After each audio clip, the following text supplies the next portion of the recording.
Okay, I've got to start recording now while I still have my cat in my hands. Will he stay? Will he stay? No, I don't think so.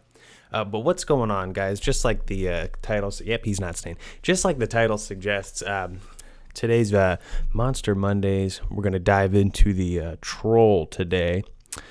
Just used him the other day in our Curse of Strahd campaign. Gotta say, it is a vicious beast.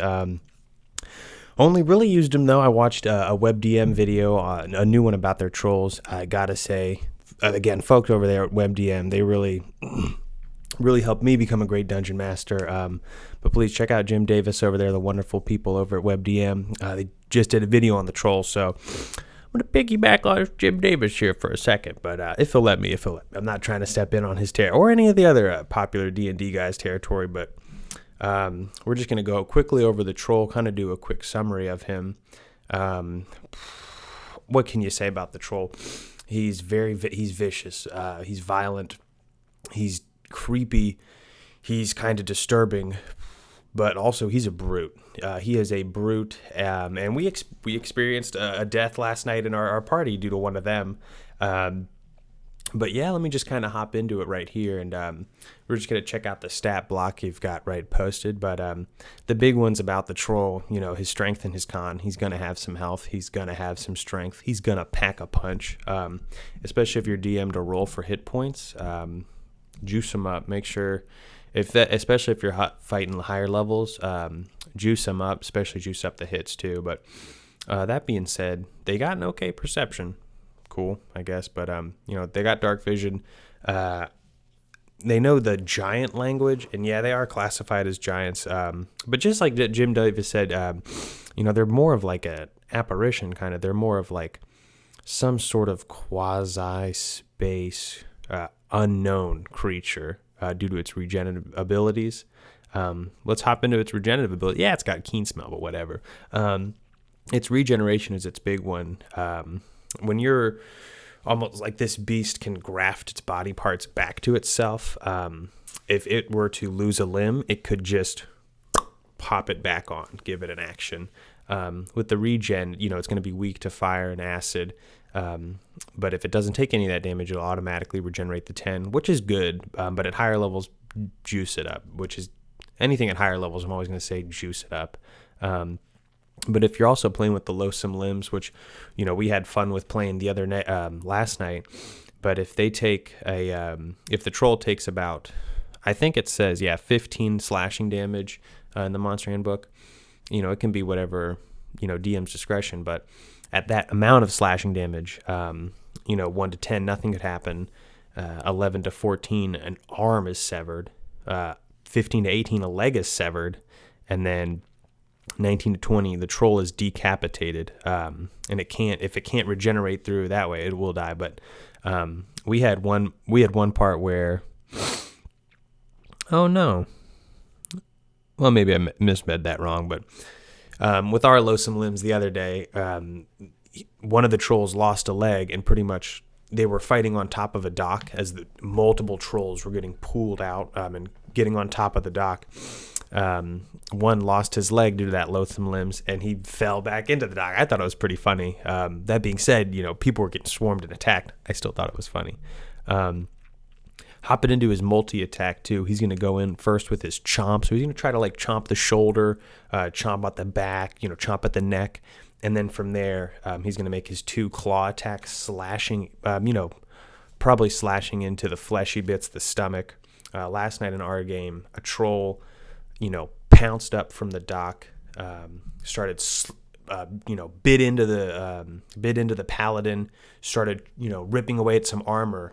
And then with the claws, it started taking away that plate mail to where, our player character, that paladin was down about negative 10 health points. So, I described it ripped away at the armor, and, the stomach was ripped open, and there was entrails and blood. And at first everyone was like, okay, great, whatever, cringy. But then I was like, man, she gonna die. She didn't die, don't worry. The cleric cast Revivify on her, so I still counted as I got to kill a player that day, so it was good for a DM like me. But that being said, juice up their attacks, because again, a bite for 1d6 plus 4, that's great, but make that a 2d6. Again, if higher level. For the claw, make it a 3d6.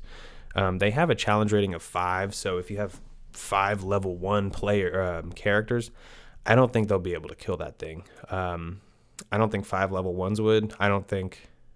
I mean, they might have, if you have a wizard, but if you guys are metagaming, you have the opportunity, but I really don't think 5 level 1 characters could take on a troll. I don't listen to the challenge rating. Again, it's very like, in a blank room, blah, blah, blah. It's like, that's not how Dungeons and Dragons work, and you know it. So I don't want to see nobody arguing in the chats below. That being said, definitely recommend using the troll as a big brute type, violent, vicious attacker. When you're describing him, and again, I pull a lot from Jim over at WebDM, but don't ever say, yeah, you see a troll 50 feet in front of you.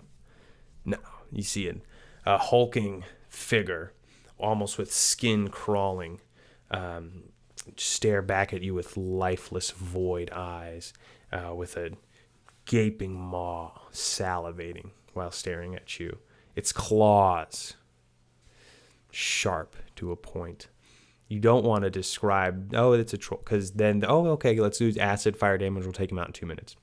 I didn't tell my players, some of them are veterans, some of them are new, but I didn't tell my players what they were going up against until they were able to take back the head of the beast. It was still trying to bite and gnaw at them.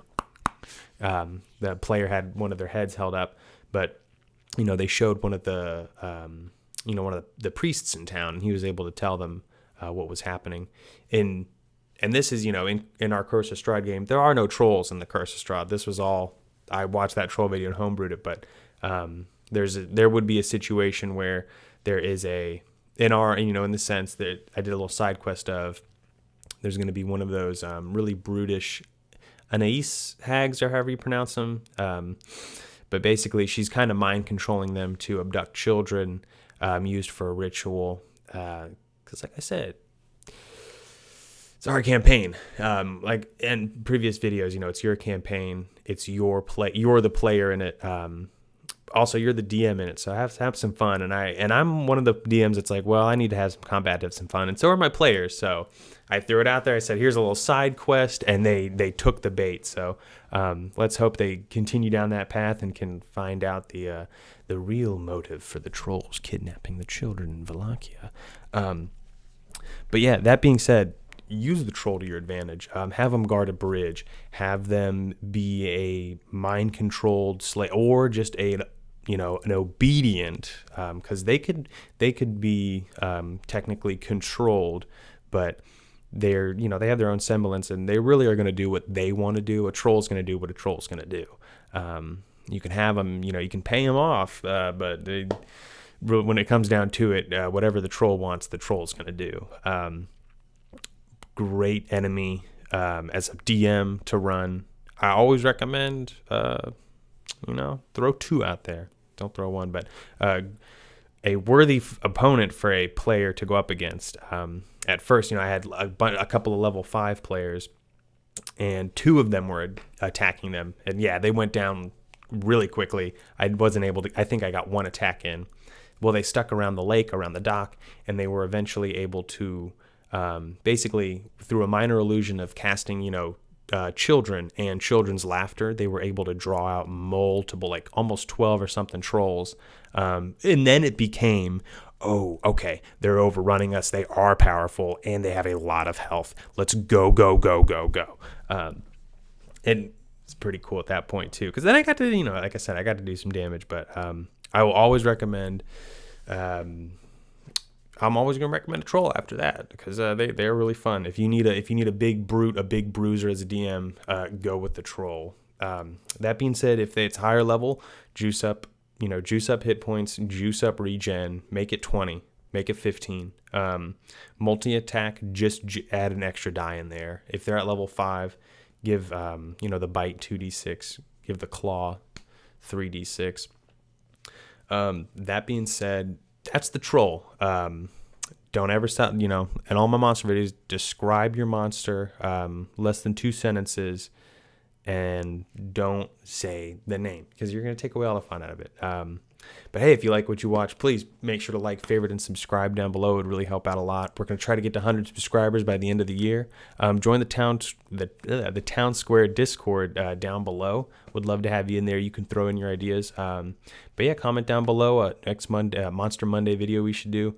I'm open to anything, man. But hey, like I said, thanks again for watching, and you guys have a great rest of your day. Thank you so much.